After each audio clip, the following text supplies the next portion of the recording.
As a freelancer in the photography and video space, sometimes it can be extremely hard to get jobs.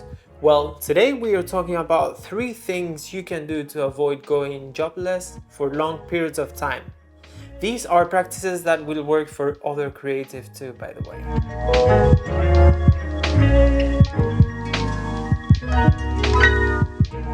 For those new in the channel, my name is Gorka and I am a photo video freelancer based in San Sebastian, Spain. And in this channel I share my experience in this exact field, so if you're interested, stay tuned. So in this video I will be pointing out 3 important things to have in mind and stay active and busy with client work. The first one would be a must, and it's having your work available for people to see. For this, the biggest recommendation is having a website where you can show what you do. As discussed in other videos, the work you show in your website should be your best and only your best work.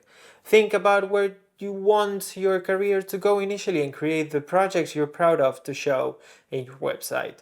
This is not a sponsored video, but I host mine at Squarespace, and honestly, I love what they do with their platform.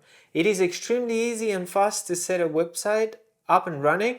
Plus, it gives plenty of options to create well-featured websites with stores and even subscriptions. They even give marketing tools to promote your services. I 100% recommend it every single time. Anyway, the point being is that having work you are proud of actively shown will not only help you landing jobs that will make you money, but if you choose your portfolio pieces wisely, the new coming projects will most likely be similar too.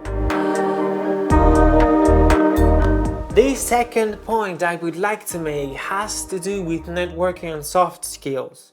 As humans, we tend to want to work with people that we are familiar with and make us feel comfortable and confident. I have a very clear example in mind that I have seen over and over again. 2 candidates opt for the same position. One of them is a genius and the other one isn't. The first one has a bit of an ego and it's not the easiest person to work with, and the second one is nicer and knows somebody in the company. You know where this story is going, right? Having a good network of professional relationships makes the word of mouth work so much better.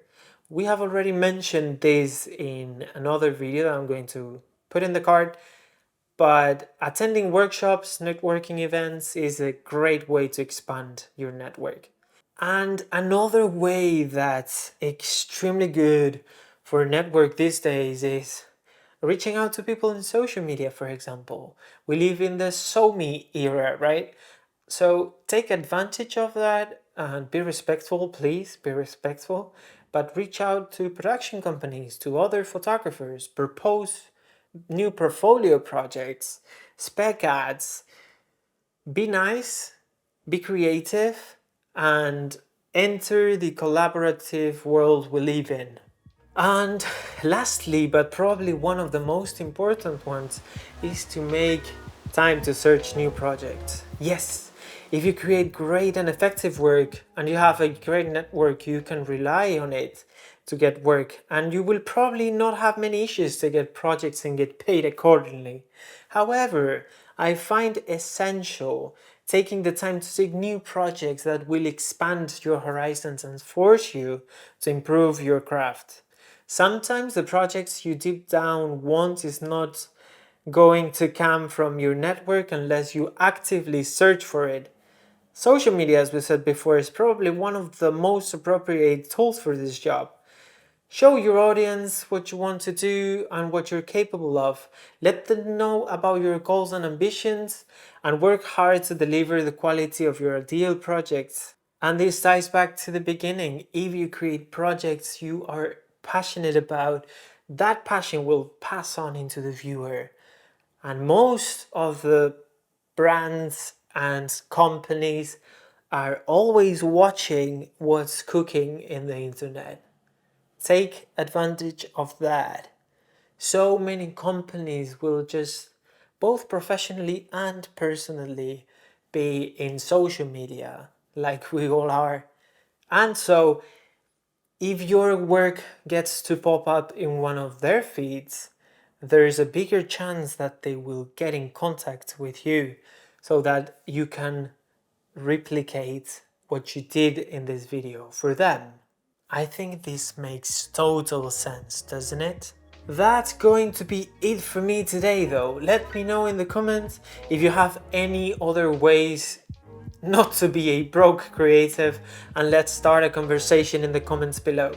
Also, check this video out where I talk about perfectionism and how that destroys my creative process. For those who stuck until now, thank you so much for watching. It means a lot to me. Click in all the buttons under this video if you liked the video. It makes me very happy, and I will see you in the next one.